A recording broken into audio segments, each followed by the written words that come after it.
Question number 16 Amit हर्टसैम Hindi साहित्य का इतिहास। क्वेश्चन नंबर 16 है सगुण भक्ति काव्यधारा का परिचय देते हुए उनकी सामान्य विशेषताओं पर प्रकाश डालिए अथवा हिंदी साहित्य के सगुण भक्ति काव्य पर एक विचारपूर्ण निबंध लिखिए। आंसर है सगुण भक्ति काव्यधारा। हिंदी साहित्य के भक्ति काल में जो धाराएं प्रचलित हैं उसमें सगुण काव्यधारा भी विशेष महत्व रखती है। यह वह काव्यधारा है जो ईश्वर को सगुण रूप से पूजती है। सगुण भक्ति काल के अंतर्गत राम भक्ति और कृष्ण भक्ति की धाराएं प्रमुख हैं। इस काव्य में ज्ञान, कर्म और भक्ति में से भक्ति को प्रमुखता प्रदान की है। ऐसा तो नहीं है कि हिंदी के वैष्णव भक्ति काव्यों के ज्ञान की अवहेलना की है, किंतु निश्चय ही उसे भक्ति में कम महत्व दिया गया है। सगुण भक्तों की मान्यता रही है कि ज्ञान उद्वारक तो है किंतु कष्ट साध्य भी है। वह कृपाण की धारा अंधार के समान तीव्र है। वस्तुतः सगुण भक्तों से पूर्व सिद्ध अपनी दुस्साध्य निगुण साधना पद्धति और जन सामान्य को बिल्कुल भुला चुके थे। नाथपंथी अपनी यौगिक क्रियाओं के द्वारा संसार को चमत्कृत तो करते थे किंतु प्रभावित नहीं करते थे। निर्गुण संतों की वाणी कर्मकांड का घोर विरोध करती हुई परंपरा के प्रति अनास्था का भाव जगा रही थी। ऐसी स्थिति में सगुणी पाशक कवियों ने एक नई भाव क्रांति को विकसित किया और रामानंद वल्लभ चैतन्य आदि इस भाव क्रांति के प्रतिनिधि नेता बने। सगुण संप्रदाय को पृष्ठभूमि में वैष्णव धर्म और भक्ति का समृद्ध साहित्य मिलता है। इस धर्म और भक्ति के सूचक और व्याख्या ग्रंथों में भागवत गीता, विष्णु और भगवंत पुराण, 5 रात्र संहिताएं, नारद भक्ति सूत्र और शांडिल्य भक्ति सूत्र प्रमुख हैं। सगुण भक्ति के विकास में दक्षिण के अलावा भक्तों की रचनाएं भी उल्लेखनीय हैं। दक्षिण के आचार्य में यमुनाचार्य, रामानुज, निम्बार्क, माधवाचार्य और वल्लभाचार्य ने भी सगुण भक्ति धारा को पुष्ट और पोषित किया है। हेडिंग है सगुण भक्ति काव्य की विशेषताएं। सगुण के प्रबल प्रभाव का एक कारण और भी बतलाया जाता है। कुछ समीक्षकों की धारणा है कि बौद्ध और जैन धर्मों को नास्तिक करार देने के बाद अद्वैतवाद का प्रचार हुआ है। शंकराचार्य इस सिद्धांत के प्रबल समर्थक और पोषक बने। सगुण भक्ति काव्य की अनेक विशेषताएं हैं। इन विशेषताओं को इस प्रकार स्पष्ट किया जा सकता है। पहला, ईश्वर का सगुण रूप। मध्यकालीन सगुण भक्ति कवियों की उपास्य सगुण ईश्वर रहा है। वैष्णव आचार्यों की मान्यता है कि सगुण ईश्वर के गुण अलौकिक और अप्राकृत हैं। वे मानते हैं कि अलौकिक गुण परिवर्तनशील होते हैं तथा अस्थिर व कारण कार्य जानित होते हैं। सगुण ईश्वर के दिव्य गुण इन परिस्थितियों से बचे हुए हैं। सगुण भक्ति काव्य में ईश्वर को हृदय और बुद्धि की पहुंच से अलग बतलाया गया है तथा कहा गया है कि सगुण ईश्वर संसार का स्रष्टा, पालनकर्ता, विंध्यस्कर्ता, विध्वंस करता है। विष्णु के रूप में ईश्वर के ये तीनों ही रूप आकार मिल गए हैं। सगुण भक्ति काव्यों की उपासना के क्षेत्र में ईश्वर का सगुण रूप भी मान्य रहा है। यह बात अलग है कि उन्होंने निर्गुण को भी स्वीकार किया है। वस्तुतः इन भक्तों के लिए ईश्वर चल भी रहा है। ईश्वर चल भी है और अचल भी, मूर्त भी है और अमूर्त भी, बावन भी है और विराट भी, सगुण भी है और निर्गुण भी। डॉक्टर शिव कुमार शर्मा के शब्दों में हम कह सकते हैं कि सगुण भक्तों का ईश्वर अनिर्वचनीय है, कलातीत है, किंतु उसका अपनी समग्रता में किसी काल से अवतरित होना असंभव नहीं। सगुणवादियों के अनुसार मनुष्य वस्तुतः ब्रह्म है, नर और नारायण एक हैं, अवतारी और अवतार सर्वथा विभिन्न हैं, अतः उनका द्वैधीकरण व्यावहारिक बुद्धि का भ्रम मात्र है। दूसरा, अवतारवादी दृष्टिकोण। सगुण भक्ति काव्य में अवतारवादी की प्रधानता है। इस काव्य धारा में प्रायः सभी कवियों की यह मान्यता रही है कि ईश्वर असीम सीमा को स्वीकार करके अपनी इच्छा से लीला करने के लिए अवतार ग्रहण करता है। ज्ञान, कर्म, वीर, ऐश्वर्य, प्रेम और शक्ति भगवान की विभूतियां हैं। जो मनुष्य किसी क्षेत्र में कौशल दिखाते हैं वे भगवान की विभूति को साकार करते हैं।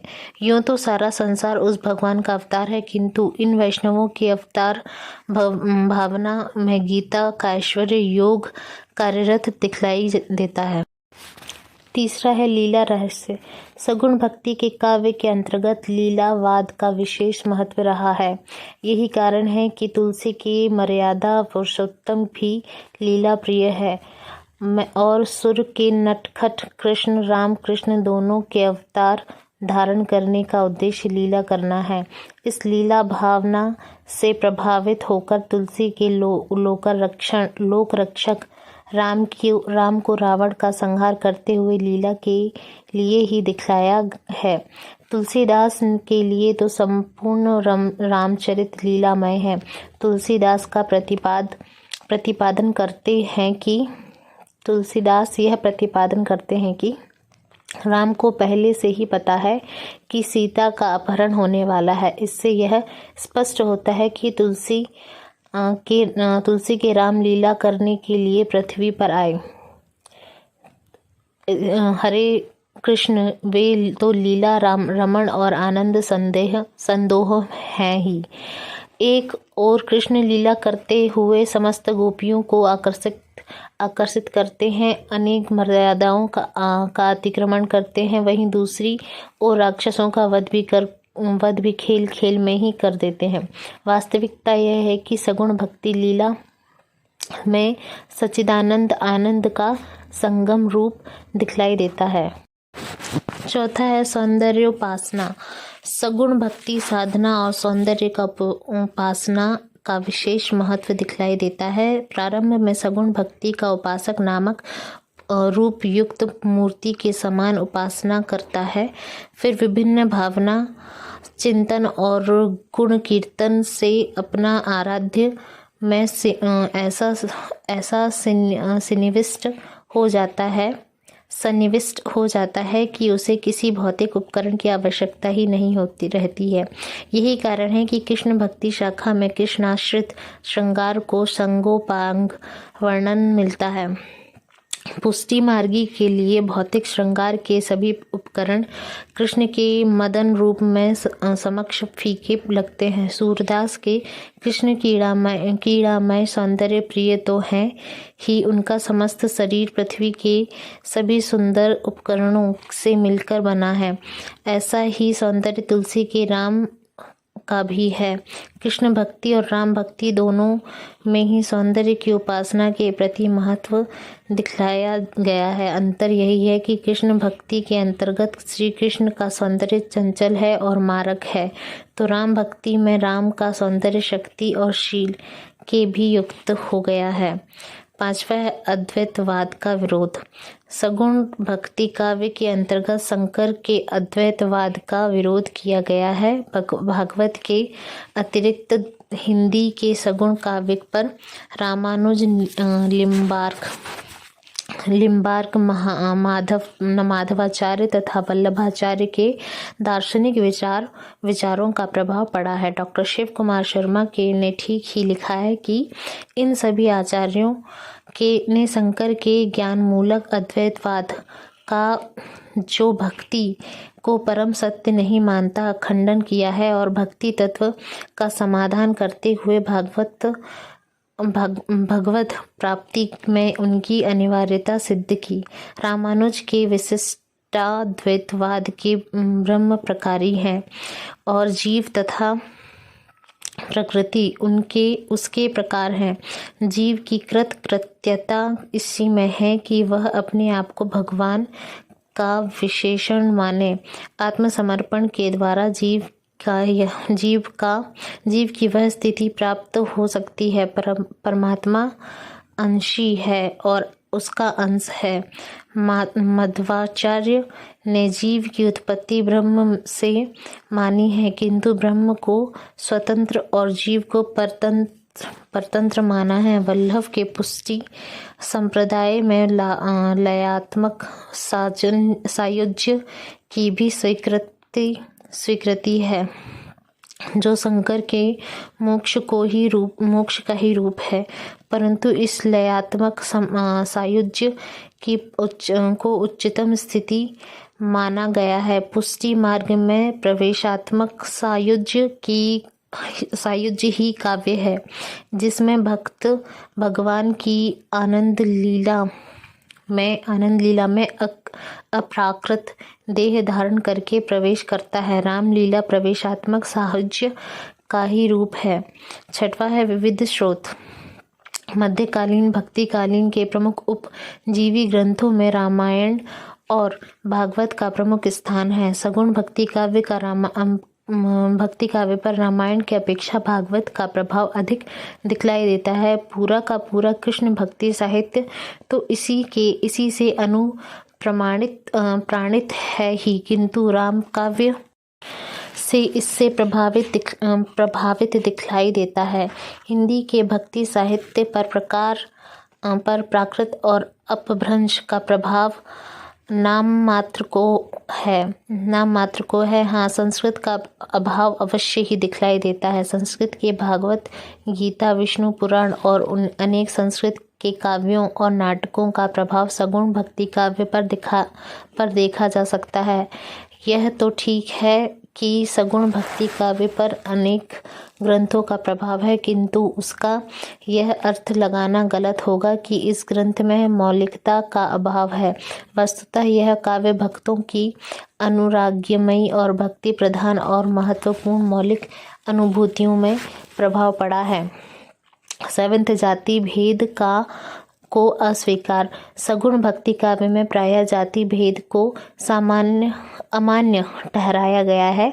एक प्रकार से यह वह काव्य है जो विश्व मानवतावाद और सांस्कृतिक एकता के साथ साथ लोक मंगल की भावनाओं का प्रसारक है, व्याख्याकार बनकर आया है। निश्चय ही इस काव्य में जहाँ जाति पाति के बंधन अस्वीकार किए जाते हैं, वहीं यह भी स्पष्ट कर दिया गया है कि भक्ति करने का सभी को समान अधिकार है। गुरु का महत्व। सगुण भक्ति काव्य में निर्गुण भक्तों की तरह अथवा सूफियों की तरह गुरु को महत्व दिया गया है। सभी सगुण भक्तों ने गुरु को ईश्वर का प्रतिनिधि माना है और इसकी प्रशंसा मुक्तकंड से की है।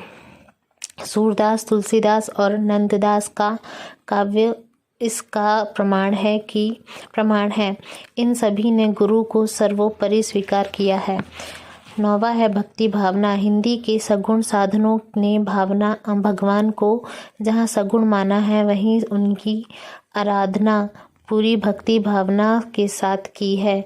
भक्ति में 2 प्रकार के संबंधों को विशेष महत्व दिया गया है, दास्य भाव की भक्ति तथा सखा भाव की भक्ति। यद्यपि इन दोनों भावों के अतिरिक्त कुछ अन्य प्रकार की भक्तियाँ भी सगुण भक्ति काव्य में मिलती हैं, किंतु वे इतनी महत्वपूर्ण नहीं हैं। प्रायः सभी सगुण भक्तों ने माया को विनाशक, बाधक और प्रपंचकारी माना है। सगुण भक्ति के समक्ष मोक्ष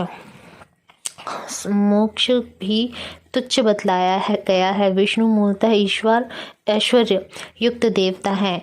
यही कारण है कि रामानुज संप्रदाय में ईश्वर को ऐश्वर्योपासना पर अधिक जोर दिया गया है। रामानंद संप्रदाय में भगवान का यही रूप स्वीकार किया गया है।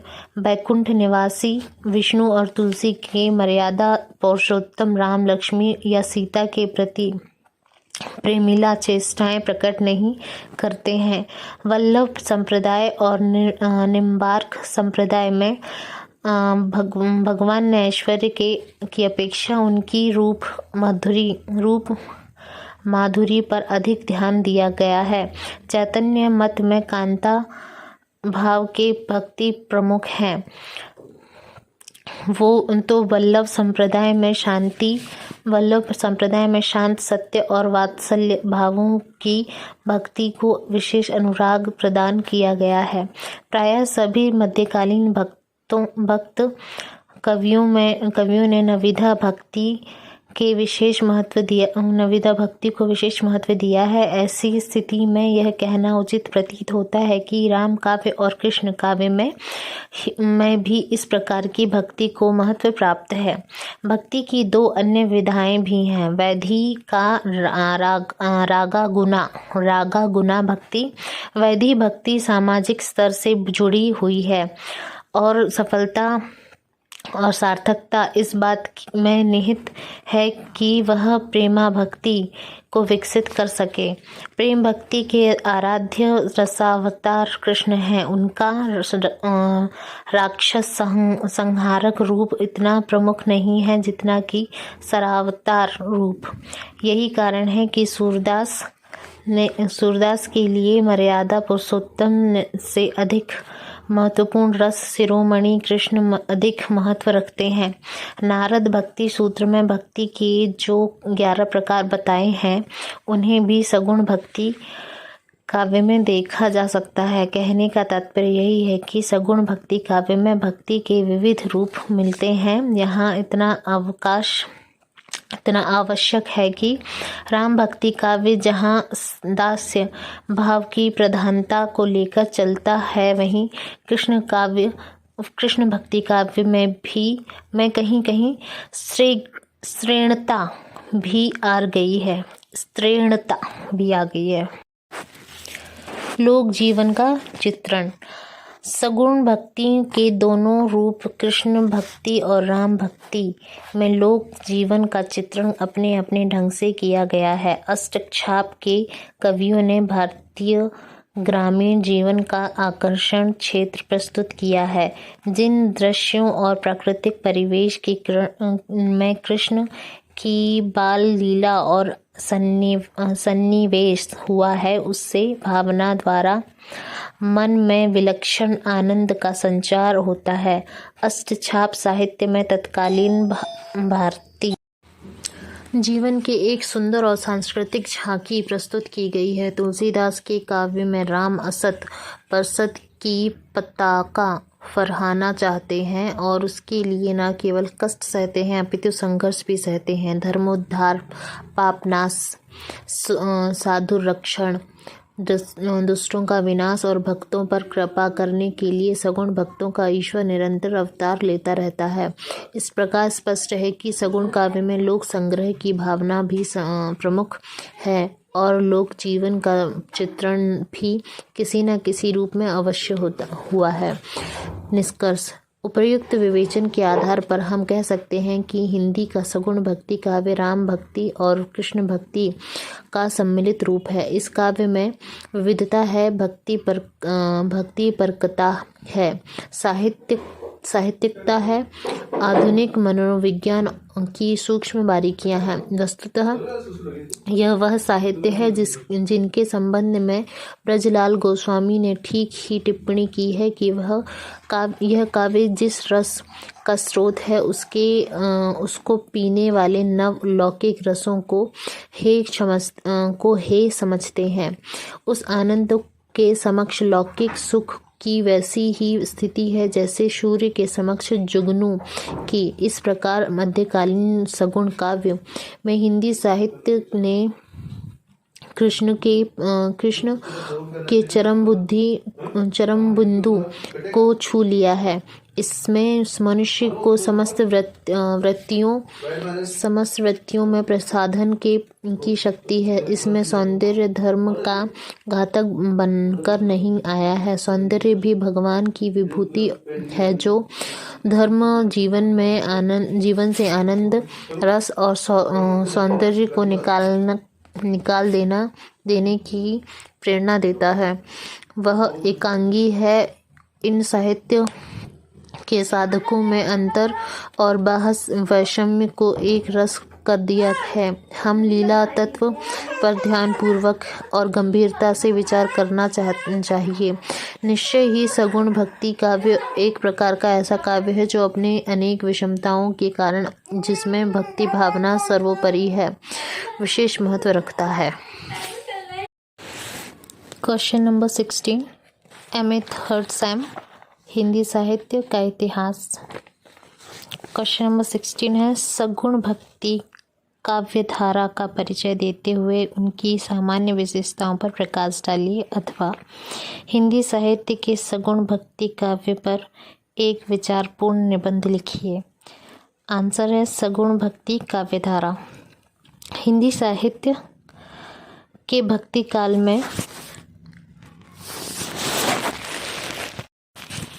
जो धाराएं प्रचलित हैं उसमें सगुण काव्यधारा भी विशेष महत्व रखती है। यह वह काव्यधारा है जो ईश्वर को सगुण रूप से पूजती है। सगुण भक्ति काल के अंतर्गत राम भक्ति और कृष्ण भक्ति की धाराएं प्रमुख हैं। इस काव्य में ज्ञान, कर्म और भक्ति में से भक्ति को प्रमुखता प्रदान की है। ऐसा तो नहीं है कि हिंदी के वैष्णव भक्ति काव्यों के ज्ञान की अवहेलना की है, किंतु निश्चय ही उसे भक्ति में कम महत्व दिया गया है। सगुण भक्तों की मान्यता रही है कि ज्ञान उद्वारक तो है, किंतु कष्ट साध्य भी है। वह कृपाण की धारा अंधार के समान तीव्र है। वस्तुतः सगुण भक्तों से पूर्व सिद्ध अपनी दुस्साध्य निगुण साधना पद्धति और जन सामान्य को बिल्कुल भुला चुके थे। नाथपंथी अपनी यौगिक क्रियाओं के द्वारा संसार को चमत्कृत तो करते थे, किंतु प्रभावित नहीं करते थे। निर्गुण संतों की वाणी कर्मकांड का घोर विरोध करती हुई परंपरा के प्रति अनास्था का भाव जगा रही थी। ऐसी स्थिति में सगुणी पाशक कवियों ने एक नई भाव क्रांति को विकसित किया और रामानंद वल्लभ चैतन्य आदि इस भाव क्रांति के प्रतिनिधि नेता बने। सगुण संप्रदाय को पृष्ठभूमि में वैष्णव धर्म और भक्ति का समृद्ध साहित्य मिलता है। इस धर्म और भक्ति के सूचक और व्याख्या ग्रंथों में भागवत गीता, विष्णु और भगवंत पुराण, 5 रात्र संहिताएं, नारद भक्ति सूत्र